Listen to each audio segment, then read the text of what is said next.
শুধু মৃতের নামে একটা ভাগ দেওয়া অথবা একটা খাসি দেওয়া বা একটা গরু দেওয়া জায়েজই নয় ওদের কাছে, কারণ প্রমাণ নেই। আর এক দল বলছে জায়েজ আছে। যারা জায়েজ আছে বলেছেন তারা দুই ভাগে বিভক্ত। একদম জায়েজ আছে কিন্তু সাদকা, আর সাদকা তুমি খেতে পাবে না, তাহলে পুরোটাই দান করো। আর এই ফতোয়া যদি চালু করা হয় তো মরার নামে কোরবানি করা সব বন্ধ হয়ে যাবে। আরে গোস্ত খেতে পাবো না তো কেন কোরবানি করব, ঠিক না? ঠান্ডা হয়ে যাবে সব, বিনা দলিলে আমল করা ঠান্ডা হয়ে যাবে। আর এক দল বলছেন যে খেতে পারবে, বুঝছেন? সবাইগুলো এই ফতোয়া তাদের, কিন্তু দলিল যেমন বলে যে নবী সাল্লাল্লাহু আলাইহি ওয়াসাল্লাম সাহাবা কেরাম থেকে শুধু মৃত ব্যক্তির নামে একটা ভাগ অথবা পশু আলাদা করে কোরবানি করেছে, এইটা অমুক মৃত আত্মীয়র নামে, এটা প্রমাণিত নয়, কোনো প্রমাণ নেই। দলিলে কি আছে? জীবিতর নামে তার সাথে মৃতকে সামিল করুন। আপনি আপনার স্ত্রী ছেলে মেয়ে আর তার সাথে আল্লাহ আমার বাবা মা মারা গেছে, দাদা দিদি মারা গেছে, নানা নানি মারা গেছে, সবকে সামিল করলাম। আমার ভাই বোনেরা কেউ কেউ মারা গেছে তাদেরকেও সামিল করলাম, সবকে সামিল করে, সমস্যা নেই। অমিন উম্মতে মোহাম্মদ মোহাম্মদ উম্মত, কত উম্মত, যার মধ্যে কত কি কোরবানি করেছে করেনি, মারা গেছে, অনেকে মারা গেছে, অনেকে জীবিত, সবার পক্ষ থেকে। তাহলে জীবিত মৃত সবার পক্ষ থেকে নবী সাল্লাল্লাহু আলাইহি ওয়াসাল্লাম কি করেছেন? একটি কোরবানি জবাই করেছেন। জি, এভাবে জায়েজ, এটাই সুন্নাত সম্মত। নিয়তটাকে যত প্রশস্ত করবেন তত নিয়ত গুণে বরকত, এটা আমাদের দেশীয় ভাষা। নিয়ত গুণে, যেমন নিয়ত তেমন বরকত। আমি একাই নিয়ে কিনবো না, সবাইকে নিয়ে সামিল করবো, এই একটা কোরবানি করে, এটি সুন্নতি তরিকা। 4 নম্বর কোরবানির হেকমত। হেকমত মানে রহস্য, তত্ত্ব, গরজ কি, লাভ কি, অনেক হিকমত রয়েছে, তার দু একটি দিকে ইঙ্গিত করেছি। 1 নম্বর হচ্ছে আত্তাকাররুব ইলাল্লাহ তাআলা, কোরবানির মাধ্যমে আল্লাহর নৈকট্য অর্জন করা, সান্নিধ্য লাভ করা, আল্লাহর কাছাকাছি হওয়া। যত ইবাদত বন্দেগী করবেন বহুমুখী, তত বেশি আল্লাহর কাছাকাছি হবেন। 2 নম্বর হচ্ছে আল্লাহর গোলামির জন্য প্রশিক্ষণ নেওয়া। আল্লাহর উবুদিয়ত গোলামি আমরা প্রতিটি ক্ষেত্রে করার চেষ্টা করব, দৈহিক ইবাদতের মাধ্যমে, তারপরে বাচনিক ইবাদতের মাধ্যমে, অন্তরের ইবাদতের মাধ্যমে, আর্থিক ইবাদতের মাধ্যমে, আল্লাহর নাম উচ্চারণ করার মাধ্যমে, পশু জবাই করার মাধ্যমে, যেমন সাদকা, আর্থিক ইবাদত তো সাদকাও, কিন্তু সেখানে রক্ত প্রবাহিত করা হয় না, তাই না? কিন্তু এখানে কোরবানির পশুর রক্ত আল্লাহর সন্তুষ্টির জন্য প্রবাহিত করে আর আল্লাহর নাম উচ্চারণ করে আল্লাহর সান্নিধ্য লাভ করা। তো বহুমুখী ইবাদতের মাধ্যমে কি করা? আল্লাহর গোলামের জন্য তরবিয়ত নেওয়া। সূরা আনামের আয়াত নম্বর 162 রয়েছে, কুল হে নবী তুমি বলো, হে মুসলিম বলো, ইন্না সালাতি ওয়া নুসুকি ওয়া মাহইয়ায়া ওয়া মামাতি লিল্লাহি রাব্বিল আলামিন, নিশ্চয়ই আমার সালাত, আমার কোরবানি, আমার জীবন, আমার মরণ সব কার জন্য? আল্লাহর জন্য, সব কিছু আল্লাহর জন্য। সুতরাং আমি আমার এই যে পশু জবাই করব, এটা আল্লাহর জন্য, পশু জবাই করে আল্লাহ সান্নিধ্য লাভ করছি। 3য় হেকমত হচ্ছে আল্লাহর একত্বের ঘোষণা, তৌহিদের ঘোষণা এবং আল্লাহর নাম উচ্চারণ করা জবাইয়ের সময়। কার নাম উচ্চারণ করছেন? আল্লাহর, আর কারো নাম উচ্চারণ করছেন না। কাফের গায়রুল্লাহ নাম উচ্চারণ করছে, কেউ খাজার নাম উচ্চারণ করছে, কেউ গৌসে আজমের নাম উচ্চারণ করছে, বড় পীরের নাম উচ্চারণ করছে, কেউ উচ্চারণ করছে আপনার দেবদেবীর নাম, আর আপনি উচ্চারণ বিসমিল্লাহ আল্লাহু আকবার, আল্লাহর নামে শুরু করছি, আল্লাহ সবচেয়ে বড়, আল্লাহ সবচেয়ে বড়।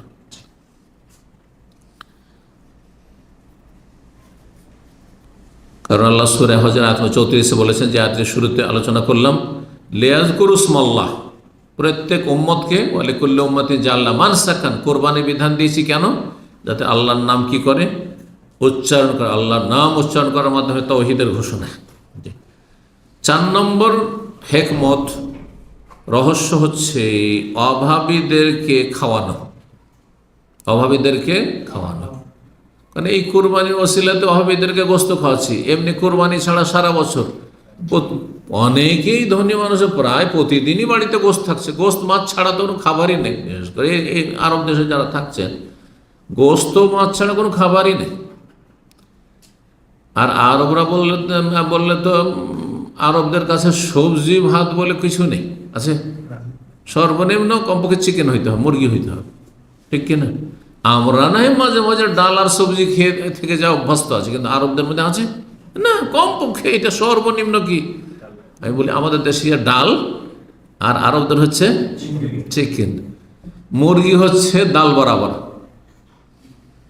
আরবদের মুরগি খাওয়া হয়েছে, আমাদের ডাল খাওয়া। ডাল দিয়ে যদি শুধু এমনি কিচ্ছু নেই, শুধু ডাল দিয়ে ভাত খাওয়া, আরবদের মুরগি খাওয়া সমান সমান। আর যদি ওর চাইতে, যেমন আমরা মাছ খাচ্ছি, ধরেন আমরা আর কিছু খাচ্ছি, তো ওরা তখন হইতে হবে কি, গানম লাজম খারুফ, নাহলে হাসি, ওটের গোস্ত। তো যাই হোক, চিন্তা করুন, পয়সা আছে, ডেলি আপনি আপনার পরিবার, আপনার ছেলে মেয়ে গোস্ত খাচ্ছে, গরিব গোটা বছর খেতে পায় না। এই কোরবানি আপনি আমি করলাম, এর ওসিলাতে তো গোস্ত খেতে পাচ্ছে। আল্লাহ খাওয়াইতে বলেছেন। 5 নম্বর উপকারিতা বা হেকমত হচ্ছে যে নিজেও একটু ভালো খান মাঝে মধ্যে। অনেকে কৃপণ আছে, গোটা বছর আরে কোনো রকম চললি হইল, ডাল আর ভর্তা, ডাল ভর্তা, কোনদিন ডিম ভাজি, ব্যাস। তুনা, অনেক প্রবাসী আছে এখানে বড়ই কৃপণ, কি খায়, ওই তুনা ভাজি, তুনার একটা প্যাকেট নিয়ে চলে আসলে ব্যাস, একটু ভাত খেয়ে চলছে। একদিন ডিম ভাজি, একদিন তুনা ভাজি, এই চলছে। অনেক বকিল আছে। এই যে প্রবাসের সবাই যে উদার অন্তরের নয়, আমি জানি ভালো করে, 35 বছর হচ্ছে। কিছু আছে মাশাআল্লাহ মন বড়ার, কিছু আছে একটা রিয়াল খরচ করলে ও বড় মুশকিল, অসুস্থ হয়ে পড়ে, পেট খারাপ হয়ে যাবে, নাড়ি খারাপ হয়ে যাবে। এরা মনে করে যে টাকা দেশে পাঠাইতে হবে, টাকা এখানে ইনকাম করছি কেন সব দেশে পাঠাইতে হবে। আরে দেশে পাঠাইতে হবে, কিন্তু সব দেশে পাঠাইতে হবে, জীবনকে কষ্ট দেয়, এইটা ভুল। এটা হচ্ছে বড় কৃপণতা, নিজের নফসের, নিজের জীবনের উপর কৃপণতা। অপরের ক্ষেত্রে তো আছেই। তো এখন নিজেও খেলেন একটু, এই কোরবানির মৌসুমের ওসিলে একটু গোস্ত খেলেন, না হলে 700-800 টাকা কিলো। বাংলাদেশে কত টাকা করে কিলো গোস্ত গরুর? 700-800, আর 700-800 করে গোস্ত কিনে খাবে না কৃপণ লোক, পয়সা থাকলেও খাবে না, ওই পোলট্রি খাচ্ছে খুব বেশি, আর না হলে ওই ডাল ভাত চলছে। আর মেলা রকম দেশে সবজির তো অভাব নেই। নিজের পরিবারকেও খাওয়াইলেন, জি, এটাও একটা ইবাদত, এটাও একটা নেকির কাজ। জি। 6 নম্বর হেকমত হচ্ছে আল্লাহর নিয়ামতের শুকরিয়া আদায় করা। আল্লাহ নিয়ামত দিয়েছেন, বহুমুখী নিয়ামত, তার মধ্যে একটি ধন সম্পদের নিয়ামত। সম্পদের নিয়ামতের শুকরিয়ার একটা দিক হচ্ছে যে কোরবানি করা।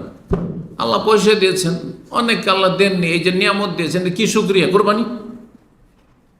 কোরবানি করার মধ্যে আল্লাহর শুকরিয়া জ্ঞাপন করছেন আপনি। জি। কোরবানির গোস্তের ভাগ বন্টন কেমন হবে? কারণ আল্লাহ খেতেও বলেছেন আর খাওয়াতেও বলেছেন। আমাদের 5 নম্বর পয়েন্ট আজকের। এই ক্ষেত্রে বিভিন্ন মত রয়েছে, নানা মত রয়েছে ফোকাহাদের, ওলামাদের। আব্দুল বিন আব্বাস রাদিয়াল্লাহু তাআলা আনহু থেকে একটি মত বর্ণিত হয়েছে যে 3 ভাগ করবে, 1 হলো সোলস, 3 ভাগের 1 ভাগ খাবে, নিজের পরিবার খাবে। ওয়ায়ুত এবং মানারাদা সোলস, আর যারা যাকে ইচ্ছা, আত্মীয় স্বজন, বন্ধু বান্ধব, যাকে ইচ্ছা আপনি সচ্ছল লোকদেরকে খাওয়াবেন 1 ভাগ, 3 ভাগের 1 ভাগ। ওয়াতাসাদ্দাকু আল মাসাকিনা বিসসুলুস, আর 3 ভাগের 1 ভাগ গরিব মিসকিনকে দান সাদকা করবেন।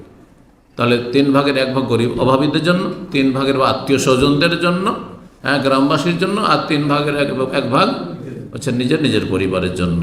এটি ইবনে আব্বাস রাদিয়াল্লাহু তাআলা আনহু হতে বর্ণিত। নবী সাল্লাল্লাহু আলাইহি ওয়াসাল্লাম থেকে এমন কোনো বর্ণনা নেই। সেই জন্য এটাকে সুন্নত মনে করা আর এটাকে একবারে চূড়ান্ত এমন করা যে করতেই হবে, বরং যেখানে গ্রাম্য একটা কি আছে, ওই যে সর্দার মণ্ডলের সিস্টেম আছে আমাদের দেশে, ওতে আপনি কোরবানি জবাই করে পুরো গোস্ত বাড়িতে নিয়ে আসার অধিকারই রাখেন না। জামাত বলে, ওইটা গ্রামের জামাত বলে আমাদের অঞ্চলে। হ্যাঁ, সমাজ, আপনাদের সমাজে আমাদের দেশে জামাত বলে, সরদারি জামাত। ওই জামাতে জমা করে আসতে হয়। হানাফিদের মধ্যে এটা আরও বেশি রয়েছে, একবারে শক্তভাবে কড়াকড়িভাবে। আর আহলেদিসের মধ্যেও কিছু জায়গাতে আছে। কী করতে হবে? 3 ভাগের 1 ভাগ দিয়ে চলে আসতে হবে, বাকিটা নিয়ে আসেন আপনি। বাকিটা নিয়ে এসে তখন আপনি আপনার মতো খানার বিতরণ করেন। 1 ভাগ গরিব মিসকিন করবেন না, কি করবেন সেটা এরকম করে। কোনো দলিল নেই, কোনো দলিল নেই। এই জন্য এই ক্ষেত্রে সঠিক আমল হচ্ছে যেমন প্রয়োজন তেমন আপনার কাজ হবে। যদি দেখেন যে আমাদের গ্রামে এলাকায় গরিবের সংখ্যা বেশি, বেশিটাই দান করে দেবেন। যদি দেখেন যে না গরিব বেশি নেই, আত্মীয় স্বজন আর গ্রামবাসী এরাই বেশি, বন্ধু মহল আমার বেশি, ওদেরকে বেশি খাওয়াইতে হবে, বেশিটাই খাওয়াই দেন, পুরোটাই খাওয়াতে সমস্যা নেই। অল্প স্বল্প কিছু রাখলেন বাড়িতে, গরিবও কম আর আত্মীয় স্বজন, হ্যাঁ, বন্ধু বান্ধব মহল বেশি, বেশি করে খাওয়াই দেন। আর যদি দেখে আমি নিজেই অভাবী, আমার পরিবার গোটা বছর গোস্ত খেতে পায় না, গ্রামের লোক তো সবাই মোটামুটি খাচ্ছে, সেই সব লোকগুলিকে আবার খাওয়াবার কী বা প্রয়োজন রয়েছে? তাহলে আপনি অধিকাংশটা আপনি আপনার পরিবারের জন্য রেখে নেন, কোনো অসুবিধা নেই, কোনো অসুবিধা নেই, সবটাই জায়েজ। أهلا وسهلا، حياك الله شيخ، أهلا في الدرس، جزاك الله خير، بارك الله فيك. السلام عليكم. 2 নম্বর মত হচ্ছে 2 ভাগ করবে। এক হলো নিসফা ইয়াতাসাদ্দাকু বিনিসফ, অর্ধেক খাবে এবং অর্ধেক দান খেরাত করবে। 3 নম্বর হচ্ছে যে যেটা বললাম, কোনটা বেশি শক্তিশালী বললাম, যখন যেমনটা প্রয়োজন, নিজেও খাবে, কিছু বড়কন দেবে, দান সাদকা করবে, যেমন ইচ্ছা তেমন করবে।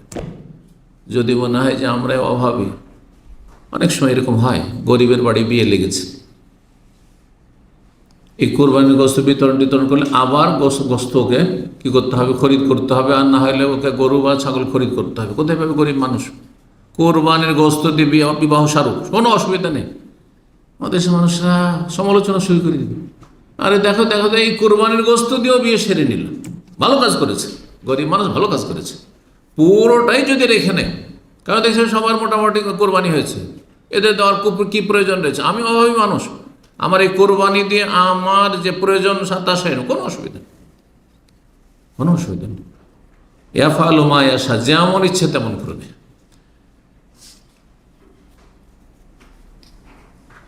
কোরবানি আপনি একটা খরিদ করে নিয়েছেন, অথবা আপনি পুষেছেন বাড়িতে, মানে নির্ধারিত করে দিয়েছেন, আর তারপরে সেটা যদি অক্ষম হয়ে যায়, পা ভেঙে গেল, অথবা চোখ কানা হয়ে গেল, এমন কিছু হয়ে গেল, তাহলে কোরবানি করতে পারবেন কিনা?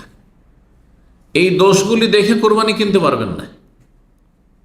কানা অথবা ল্যাংড়া খোঁড়া, বোঝা গেছে, কোরবানি কিনতে পারবেন না দেখে শুনে। কিন্তু কোরবানি কেনার পরে যদি এই রকমের দোষ যুক্ত হয়ে যায়, তাহলে ওলামারা বলেছেন যে কোরবানি করবেন, কারণ আপনি যখন কোরবানি কিনেছেন তখন সেটা ছিল সুস্থ ছিল আর দোষমুক্ত ছিল, আর সেটা আল্লাহর জন্য আপনি ছেড়ে দিয়েছেন, অফ করে দিয়েছেন, আল্লাহর জন্য নির্ধারিত হয়ে গেছে। যখন নির্ধারিত হয়ে গেছে ওই অবস্থাতে কোরবানি করবেন, আর আপনার ওজর আল্লাহর কাছে গ্রহণযোগ্য। জি, কোনো অসুবিধা নেই। কোরবানি পরিবর্তন করতে হবে না, যে পাটা ভেঙে গেল বা চোখটা কানা হয়ে গেল, তো এই কোরবানিটাকে বিক্রি করি বা রেখে দিদি আর একটা কিনি, কোনো প্রয়োজন নেই। জি, সেটি কোরবানি করতে পারবেন। 7 নম্বর মাসলা কোরবানির ক্ষেত্রে, কোরবানি ধারে কিনতে পারবেন কিনা। গ্রামের এক লোক কোরবানি পশু বিক্রি করছে, আর আপনার কাছে টাকা পয়সা একটু টানাটানি আছে, তো বলছেন যে তুমি এখন আমাকে দিয়ে দাও কোরবানি পশুটা, আমি 1 মাস পরে যখন বেতন পাবো তখন তোমাকে দেবো, জায়েজ কিনা? ওলামারা বলছেন যে জায়েজ রয়েছে। ইয়াজুজু শিরাউ রুজিয়াতে দাইনান লিমান কাদার আলা সাদাদ, কিন্তু শর্ত হচ্ছে যে টাকা পরিশোধ করার আপনার মধ্যে যোগ্যতা আছে, আপনি নিশ্চিত যে মাসের শেষে বেতন পাবো, অথবা আমার ব্যবসা বাণিজ্য চলছে সেখান থেকে চলে আসবে পয়সা, অথবা বিকল্প ব্যবস্থা আছে সেখান থেকে আমি সেটা সময় মতো আদায় করে দিতে পারবো। ধারে কোরবানি কেনা জায়েজ রয়েছে, কিন্তু এর সাথে আর একটি মাসলা লাগিয়েই নি, সেটা হচ্ছে ধার করে কোরবানি বা ঋণ আছে অলরেডি আপনার ওপর, ঋণের বোঝা আছে, অন্য লোক টাকা পাবে আপনার কাছে, অন্য লোক আপনার কাছে টাকা পাবে, ঋণী আপনি, এখন আপনি এই অবস্থায় কোরবানি করছেন, কোরবানি করবেন না ঋণ পরিশোধ করবেন? ওলামার বলছে ঋণ পরিশোধ করবেন, ঋণ পরিশোধ করবেন। বলছে ওয়াইদা তাজাহামাদ দায়নু মাল উযহিয়া, এদিকে আমার কোরবানির সময় চলে এসছে আর এদিকে ঋণ পরিশোধ করার সময়ও চলে এসছে। এই নয় যে যার কাছে ঋণ নিয়েছেন তাকে বলা আছে যে আরও 5 মাস 6 মাস বা 3 মাস বাকি আছে, এমনটা নয়।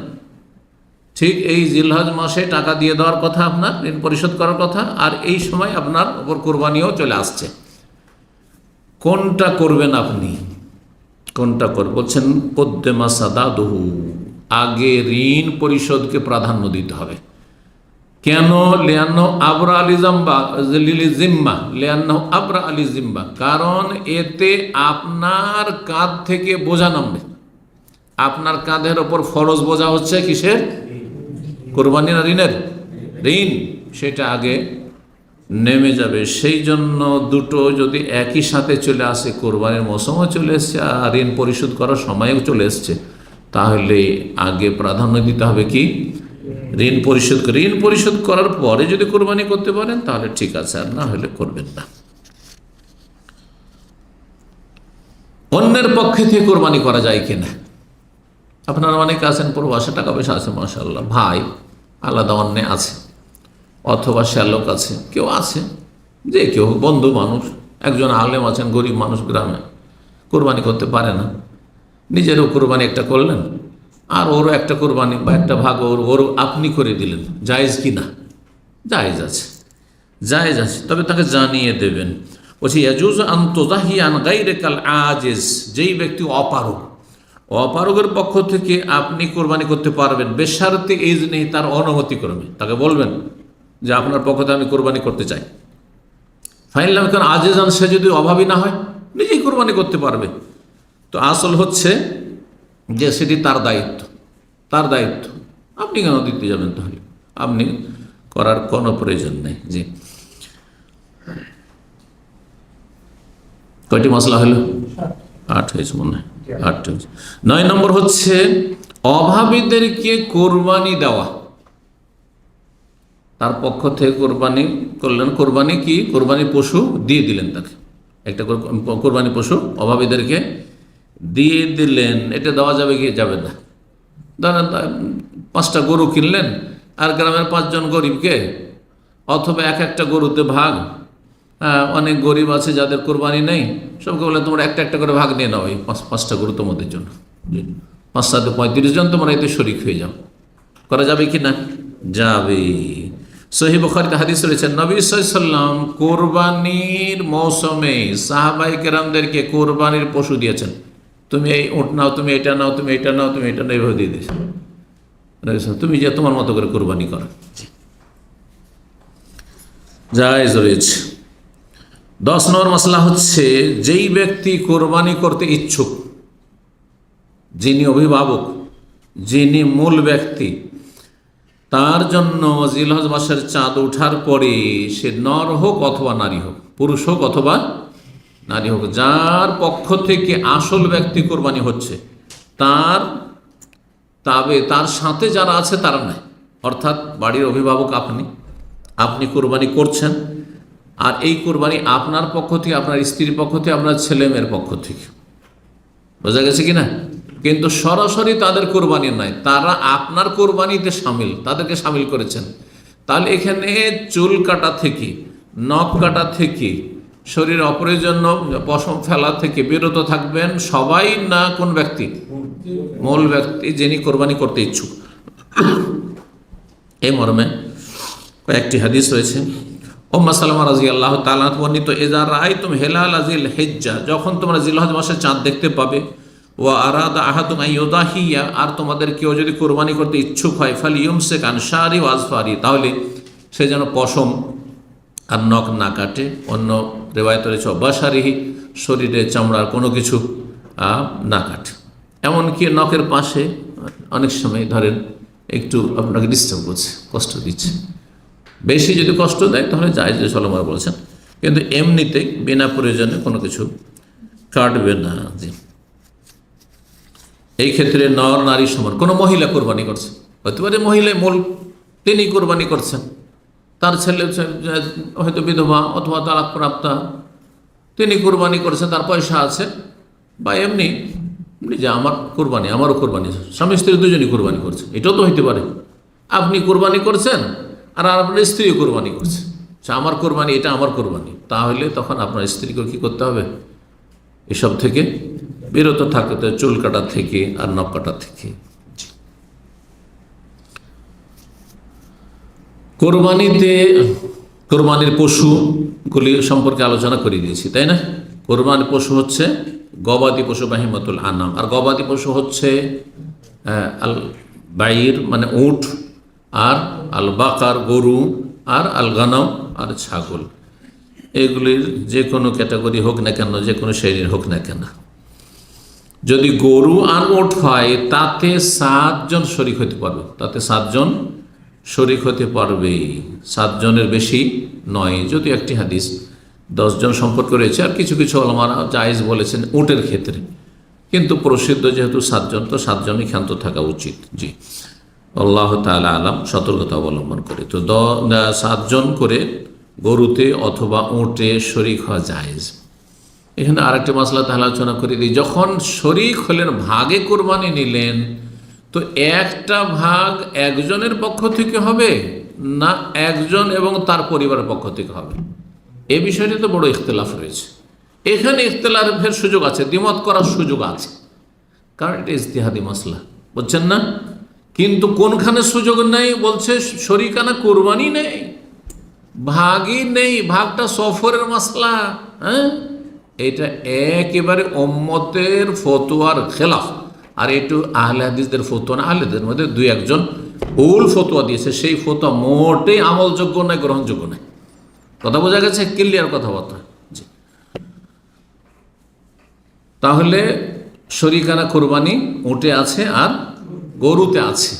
এখন যখন শরিক হইলেন, তো একটি ভাগ একজন এবং তার পরিবারের পক্ষ থেকে যথেষ্ট কি না? একদল বলছেন যে হ্যাঁ যথেষ্ট, কারণ একটি ভাগ সমান একটি ছাগল, একটি ভাগ সমান একটি ছাগল। আর এই মতটি শক্তিশালী, কারণ নবী সাল্লাল্লাহু আলাইহি ওয়াসাল্লাম জিহাদের ময়দানে যখন গনিমতের সম্পদগুলি পেতেন আর ভাগ করতেন, তখন ছাগল কাউকে কাউকে ছাগল দিতেন একটা করে, আর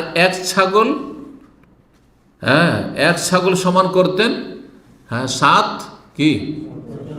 উট। জি, মানে 7 ভাগ উটের, একটা উট আর 7টি ছাগল, তাহলে একজনকে 7টা ছাগল আর আরেকজনকে একটা উট। এর বোঝা গেছে? তার মানে যখন একটি ছাগল একজন এবং তার পরিবারের পক্ষ থেকে যথেষ্ট, এটি সঠিক মত, তাহলে ঠিক ওর সমান হচ্ছে একটা ভাগ যেহেতু, সুতরাং একটি ভাগ একজন এবং তার পরিবারের পক্ষ থেকে যথেষ্ট। এই মতটি বিশ্বের সবচেয়ে বড় আলেম এই যুগের 20 শতাব্দীর শেখ আব্দুল্লাহ ইবনে বাজ রাহিমাহুল্লাহ, তিনি বলছেন যে একটি ভাগ উটের বা গরুর একজন এবং তার পরিবারের সদস্যদের পক্ষ থেকে যথেষ্ট। তার মানে একজন যদি ভাগাও দেয়, সে নিয়ত করতে পারবে ছাগলের মতো যে আল্লাহ এইটি আমার পক্ষ থেকে এবং আমার পরিবার, স্ত্রী ছেলেমেয়ের পক্ষ থেকে। পক্ষান্তরে আরেক দল বলছেন যে না, একটি ভাগ একজনের। তাহলে একজন যদি ভাগ দেয়, তাহলে ভাগে সে হয়তো নিজের জন্য করে, নিজের পক্ষ থেকে করবে, আর না হয় নিজের স্ত্রীর পক্ষ থেকে, না হলে আমার অমুক ছেলের পক্ষ থেকে, না হয় অমুক মেয়ের পক্ষ থেকে। জি, তো সহি মত যেটি বললাম যে একজন এবং তার পরিবার পক্ষ থেকে যথেষ্ট। জি,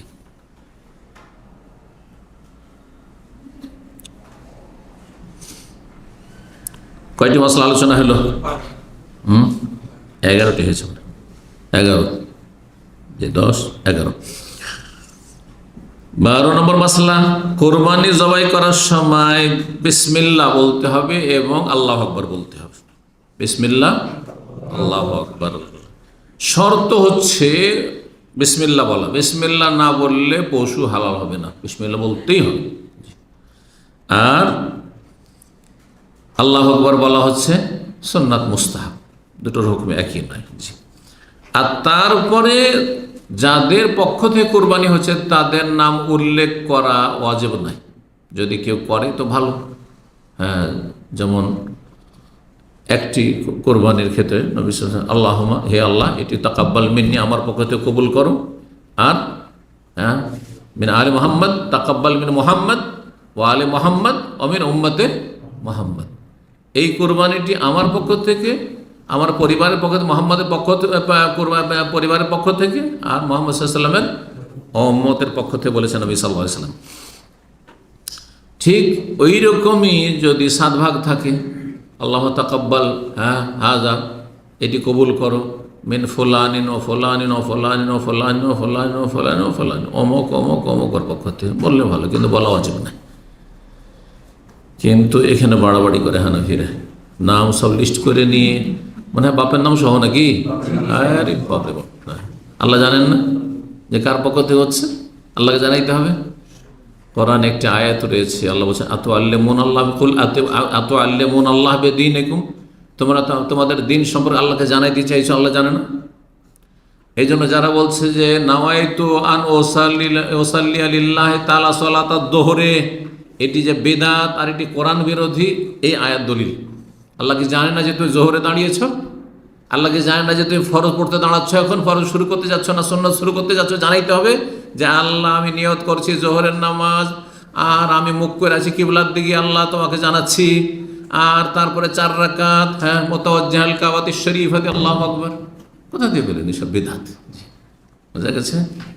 আল্লাহ বলছেন আতু আল্লেমুন আল্লাহ বিদীনিকুম, তোমাদের দিন ধর্ম সম্পর্কে আল্লাহকে জানাইতে চাও, আল্লাহ জানে না? খবর রাখে না?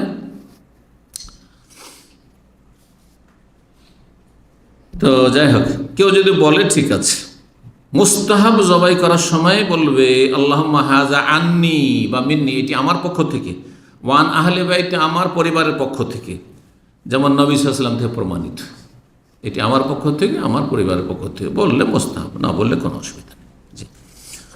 যদি মৃত ব্যক্তির কথা নিয়ত করে যে আমি মৃত ব্যক্তির পক্ষ থেকে করছি, আমার আব্বা আম্মার পক্ষ থেকে, তো বলছেন যে তাতে শামিল করে ইয়াজুজু আইয়ুদখিলা মাহু ফি উযিয়াতিহি মা ইউরিদু মিনাল মাউতা, যে সব মৃত ব্যক্তি মাইয়াতকে শামিল করতে চান শামিল করতে পারেন। আপনি কাকে কাকে শামিল করবেন সেটা আপনার ব্যাপার, সমস্ত আত্মীয় স্বজন মৃতকে শামিল করতে পারেন, কোনো অসুবিধা নেই।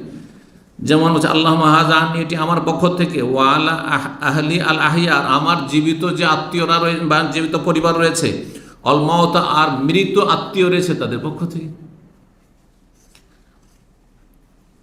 জীবিত মৃত সবাইকে শামিল করবে। নবী সাল্লাল্লাহু আলাইহি ওয়াসাল্লাম নিজের উম্মতের কথা বলেছেন, ওয়া হুয়া ইয়াশমালুল আহিয়া ওয়াল আমওয়াত, নবী সাল্লাল্লাহু আলাইহি ওয়াসাল্লামের উম্মতের পক্ষ থেকে উম্মত জীবিত এবং উম্মত মৃত সবার পথে। নবী সাল্লাল্লাহু যখন এই কথাটি বলেন তখন বেশ কিছু উম্মত মারাও গেছেন, সাহাবারা মারা যাননি, অনেকে মারা গেছেন, কেউ কেউ তাদের পক্ষ থেকে। একটি মাসলা আলোচনা করে ফেলেছি কিন্তু দলিল বলিনি, দলিলটি এখানে সামনে আছে, তিরমিজির হাদিস, তো বলি দিই ভালো হবে। সেটা হচ্ছে যে একটি পশু বা একটি ছাগল একজন এবং তার পরিবার পক্ষ থেকে যথেষ্ট, বলেছি না? হাদিস শোনেন, আবু আইয়ুব আনসারী রাদিয়াল্লাহু তাআলা বর্ণনা করছেন, বলছে কাল, তিনি বলছেন, তাকে জিজ্ঞাসা করছেন ইমাম আতা মাক্কি, কাইফা কানাত দাহায়া আলা আহদি রাসূলিল্লাহ সাল্লাল্লাহু আলাইহি ওয়াসাল্লাম, রাসূলুল্লাহ সাল্লাল্লাহু আলাইহি ওয়াসাল্লামের আমলে কুরবানির নিয়ম নীতিমালা কেমন ছিল, কিভাবে কি কোরবানি করতেন?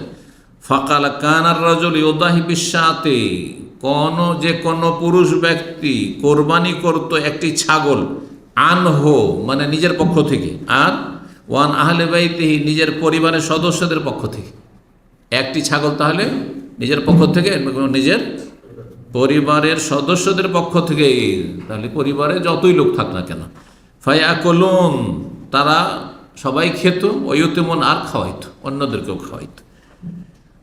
ইমাম ইবনে আলবানী রাহিমাহুল্লাহ ইরওয়াউল গালির 1142 নম্বর হাদিসটিকে সহিহ বলেছেন। কোরবানি করার কোরবানি করা বা কোরবানির জবাইয়ের সীমা সম্পর্কে আলোচনা করেছি, তাই না? কোরবানি জবাইয়ের শেষটা তো বলে দিয়েছি যে টোটাল সময় হচ্ছে 4 দিন, কিন্তু শুরু হবে কোন সময় থেকে? ঈদের আগে? জবাই রক্ত শুরু হবে বাদা সালাতুল ঈদ, ঈদের সালাতের পরে, আর সেটা চলতে থাকবে তারপরেও 3 দিন।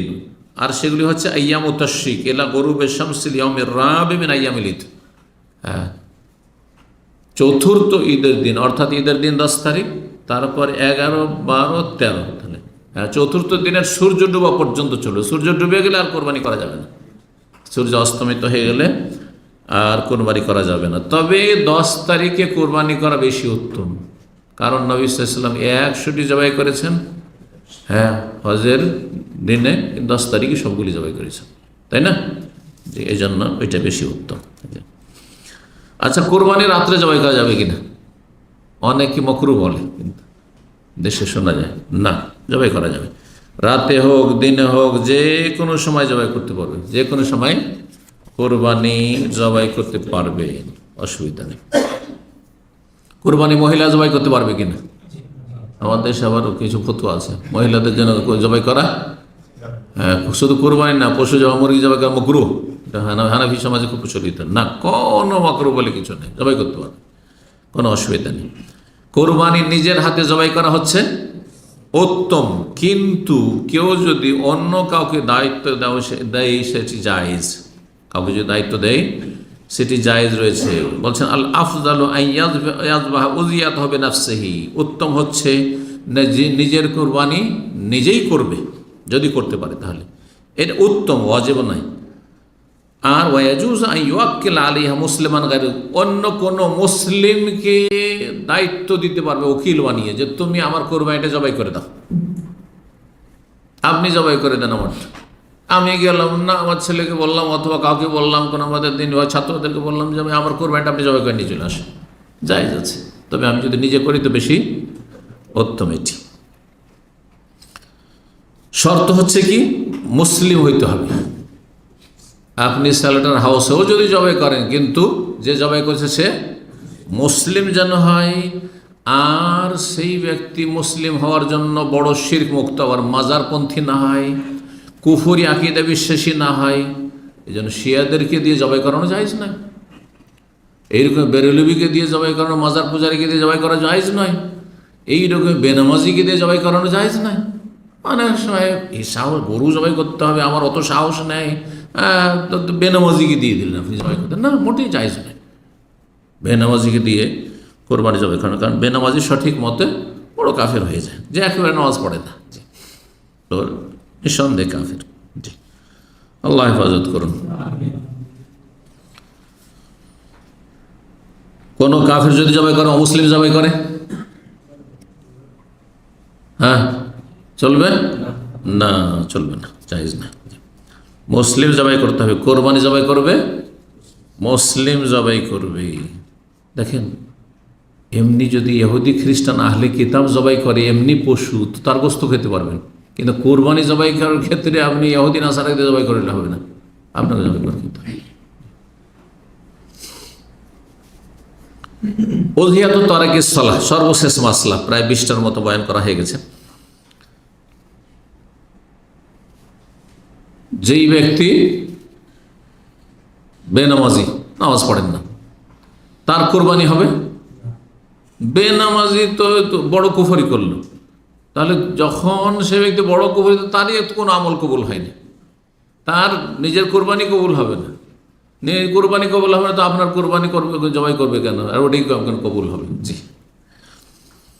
তো বলছে তারিকুস সালাত লা তাহিল্লু যাবিয়াতু ওয়ালা তুকাল, যে ব্যক্তি সালাত ত্যাগকারী নাম বেনামাজি, তার জবাই করা খাওয়া হালাল নয়। কেন? সঠিক মত হচ্ছে যে তারিকুস সালাত হচ্ছে কাফের, অস্বীকার করলে সবার কাছে কাফের, আর যদি অবহেলা করে, আর এক অক্তও পড়ে না, বা একাদ অক্ত কখনো পড়ছে, তাহলে কাফের। অধিকাংশ সময় পড়ছে, মাঝে মধ্যে গাফিলতি হয়তো, সেই ক্ষেত্রে বড় দ্বিমত রয়েছে।